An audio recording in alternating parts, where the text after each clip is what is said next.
Is it hard to retire from like the NBA? Like you that's pretty all consuming, right?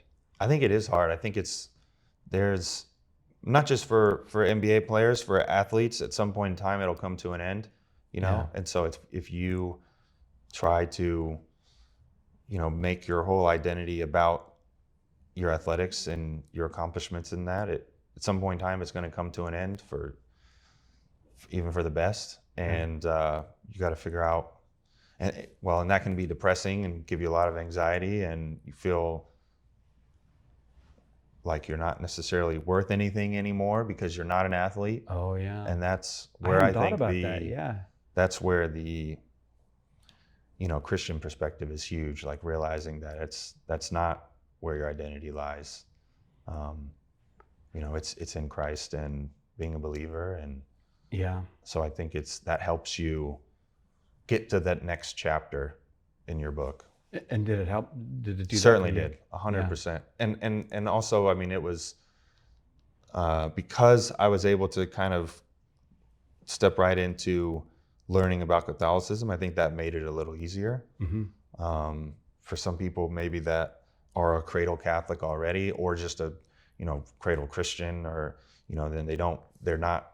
I guess what I'm saying is that it made me increase my faith. Mm-hmm. It almost forced me to become closer and realize that, it's the athlete side of me, that part is gone. It's not gone. It's I'm moving to the next phase, the next chapter. Right. And it was really, it was almost in time, your retirement from basketball and your coming into the Catholic Church, where it was almost like one just led right into the other. And maybe, I guess what you were saying before, that it's because you had time now to do the research. Which I wish I would have made the time when I was still playing. Yeah. But yeah, I felt like I had the time and felt like this is something that's really important to me and I need to figure this out. I mean, ultimately I stopped playing basketball because I felt like I needed to be there for my family. Mm-hmm. I felt like my kids were getting older and I was missing out on stuff, and what am I doing still playing? There are more important things. After I made the decision, like, okay, good, I want to be Catholic, I'm full, I believe, then we had to go through the sacraments. So the baptism was legitimate, valid. Okay. So I didn't really have to do anything there, but had to do my first confession, which was a very interesting experience. Kind of a bunch of events came together. Father T was actually in Indianapolis the same time I was, by happenstance. He was there at what was it called? It was like the Eucharistic Congress? Yes. Okay. And they walked through the city of Indianapolis. Yes, right. And I was there for the this thing called the TBT, the basketball tournament. Butler was in it and I was an assistant coach. We didn't know that we were going to be there. We happened to be there together, so we went out to dinner. And as dinners go, we started drinking a little bit, and he's like, wouldn't it be cool if you got confirmed in Rome? And I was like, yes, that would be cool. And he's like, well, I'm going to be there at this date. Mothership. And, yeah, that's right. Yeah, right. And so decided to do it in Rome. I had to choose what name that I wanted to take. Yeah. And I chose Saint Sebastian. And so we were able to do. Father T was, and he's a priest in Rhode Island, a parish priest, but he was moved to work for the Archbishop of the military in DC at this time. Okay. And so he knew the Archbishop, and I think you're supposed to have a bishop for confirmation. Yes. Yeah. And so that just worked out, and kind of the stars aligned there. The Archbishop was happened to be in Rome at the time we were going to be there, because he was meeting with had a bunch of meetings, and so Father T actually studied at the NAC in Rome.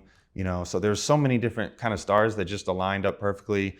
That kind of just the culmination was I was confirmed in Rome in the Church of Saint Sebastian, where he was buried. Took the name Saint Sebastian. The Archbishop was the one that did it. How beautiful! And so it was beautiful. The whole thing was amazing. And Sebastian is the patron of athletes, Really? I don't think we know that, but he was tough. I guess that's why he's he Well, he got all shot up with arrows. That's right. And that didn't kill him. Well, so I chose St. Sebastian not only for the patron saint of athletes, because that was a huge part of my life, but also the military. And then my brother-in-law gave me a book all about St. Sebastian. And I mean, he was a beast. I mean, he was an early Christian, like within, I think, the first 2 centuries or 3 centuries. Yeah. And, you know, they tried to kill him with arrows and he survived, which was, I felt like, related to me because I had a huge injury in the NBA. Oh, right, and right. came back from it. Right, and right. So the perseverance of that really also struck me. And so I just felt like it was just the whole thing was calling me. So now are you friends with Saint Sebastian? Like, we're boys. Like, is that what we say? We're boys. So, yeah. but this is a very Catholic thing. Like, we talk to saints.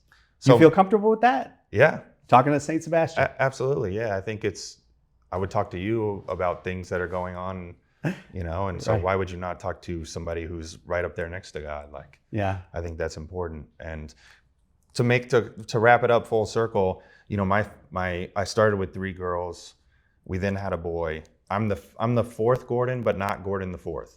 So I wanted to name my son Gordon to keep the chain going. The middle names are all different. So I named him Gordon Theodore. And I felt like we then Robin gets pregnant, we're having another boy. It's like, well, what are we gonna do? We can't name him Gordon too. But I had just come into the Catholic Church. You know, my name there is Sebastian, so I named him Sebastian. The little baby. The little baby is named Sebastian, also named after me.